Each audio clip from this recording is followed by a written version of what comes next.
Hey, I'm Mo from Fair Deal. I'm the guitar tech here, and I've potentially ruined a 62 Strat, or for some people, improved it.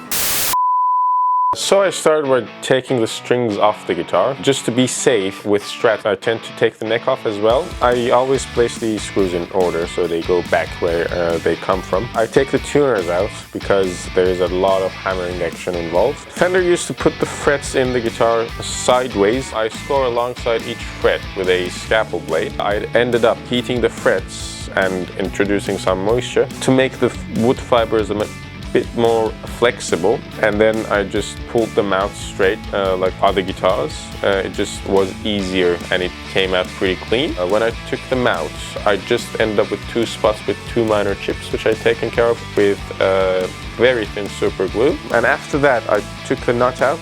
I tapped it from each side, scored alongside each side as well to make sure we don't get any chip out in the finish, because Fender used to put finish over the nuts, and they still do on each end. I decided not to sound the board, which I think is a good decision with the 62 Strat, because they used a really thin Brazilian rosewood for the board just to make it look dark. They didn't want to change the whole construction of the guitar or anything. I had to radius the fret wire a bit less than 7 1/4, so about 7 inches in radius, cutting them to rough length, nipping the tangs off so I don't have to file against the finish or go close to it, just to be safe. I have a selection of 2 hammers. One of them has a brass bit on the end, and the other one is like a mallet, which is a bit softer but has a bit more weight to it. So I tap the ends in first, and then I start going from one side to the other. What it does, it just pushes the fret, stretches the fret outside, so in the section you make like an L-shaped cutout for the fret barbs, which just makes the fret really secure. I use it alongside fish glue, so I tend to glue the frets in. It drastically improves the bass response of the guitar. I think it shows in the sound demo that we did as well. I usually put the smaller one on top of the frets and tap on it with the big one just to sit them perfectly. And then after that, I let it dry for 24 hours. I cut the edges with a nipper, and then I have a selection of 2 files. One of them is big and one of them is smaller. I introduce the bevel to the edges with the bigger file, and with the smaller file I round off the edges, and then I level the frets, mark on top of the frets, obviously level them, and then I use a fret rocker to check that each and every fret is seated perfectly and leveled perfectly at the same time. And then I mask off the board and mark the tops of the frets again, recrown them, so until we end up with a fine line that is where we want that to be. It should be in the center for intonation purposes. And then after that, I have to polish them and then take care of the top of the edges on the fret. After that, it's time for a new nut. I make the nut blank out of bone. I mark the slots and file the nut slots to depth. I try to do as much work off the guitar just to be safe and not ding the guitar or anything with files, because there are a lot of sharp tools that we use. And then I polish the nut to make it look nice and shiny. Also, in final shaping, I try to make the nut as low as possible, so we only need half the diameter of the strings buried in the nut. Anything more than that, you might get different issues, like when you use the trem or anything. You might introduce a bit more unnecessary grip on the nuts and the strings, which makes the guitar go out of tune easier. And then I have to string the guitar and do the final setup. I start with adjusting the truss rod, and then the nut slots are cut to final depth. After that, I have to adjust the bridge. The customer wanted the bridge to not float. I have to basically increase the tension of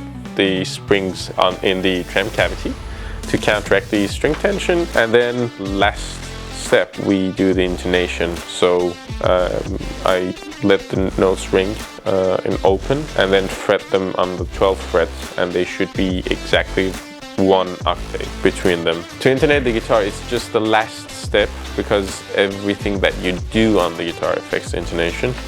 So I pluck the string when it's open and not fretted, and then fretted at the 12th fret. They should be the same notes, only an octave apart. Obviously an octave higher on the 12th fret. and then after that it's just ready to rock for another 60 years.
So Mo, after all the work that you've done on this guitar, how long will this setup last? Usually each guitar keeps its setup up to 6 months. I like to set guitars up again after 6 months because of humidity and temperature changes that we go through. They tend to move just a tiny bit and they need a bit of tweaking. Not much, just to keep them going as best as they could. It's a major operation, essentially a major operation that you've done to this guitar. How long will the refret last? How long can that go for? That obviously depends on how much the player plays the guitar, but for an average player, about 12 years. So you introduce another 12 years life into the guitar, unless you go stainless steel, which is a bit unorthodox, on a 62 Strat. That's where you would ruin the guitar. I've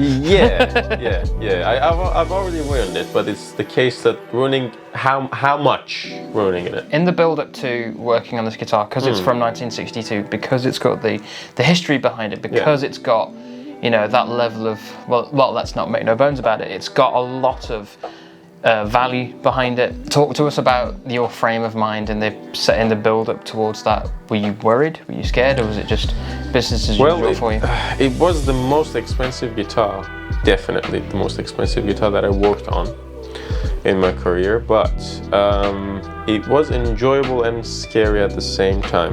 Enjoyable because that you get to work on such a beautiful piece of history, basically, and that guitar was played a lot. There were less than 0.6 of a millimeter left on those frets, maximum. So not counting the fact that you get giant divots under the E and B strings on the first 2 frets.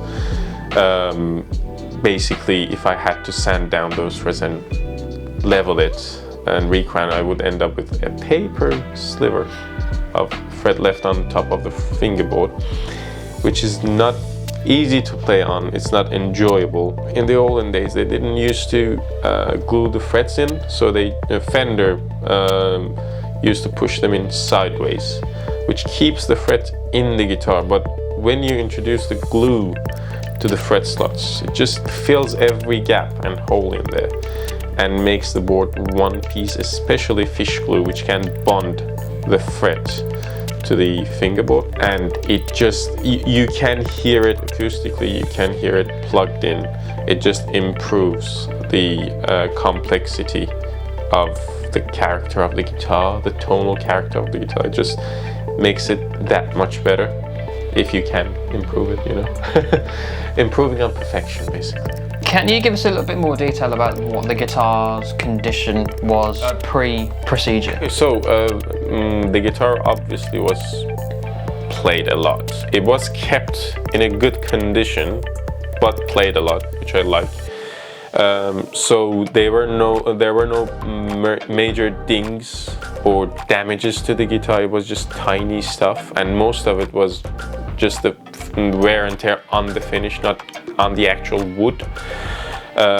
It's just the sign of play wear. Back in the day, Fender used to spray the guitars with really thin lacquer, so it wasn't much on it to start with. And over 60 years of playing the guitar, you just tend to lose a lot of it. So it was definitely played a lot and well loved, but it was just needed the refret to just make it playable again. Going off of that about the refret, and looking also back on what you were saying about, you know, jokingly saying potentially ruined this guitar. There will be people in the guitar community that will say that this procedure has ruined it. Tell us why it hasn't been ruined. Okay, so the frets on the guitar are like tires on a car. If you have a vintage car, you will still change the tires on it every often, right? So it's the same thing on the guitar. If you have a mint guitar, a mint vintage guitar, and you don't plan on playing it, do not refret it, obviously. Keep it as original as possible, like an art piece, that's fine. But if the guitar has been played that much, the next person who owns it should keep playing it as much as they can. So giving it the right frets for the modern player keeps the guitar going. So to judge the guitar, if it's ruined by its frets, it's a bit irrelevant in my opinion. It depends on your perspective of how you want to use the guitar. A 60-year-old guitar, a golden era guitar from Fender. So it's just down to the player, basically. And just to wrap up, based on your experience and your ability to just throw yourself in and get it done, get this operation done, and come out the other side with the guitar playing right, with the guitar sounding right, with that level of detail that you've put into it, would you do it again? Yeah, definitely. It's just amazing because it's like breathing new life into it. If it would be to go out with the same frets that it came into the shop, it would just sit in the case. Maybe the next owner would play it for 2 weeks out of excitement, but because it just doesn't feel right, it doesn't feel good.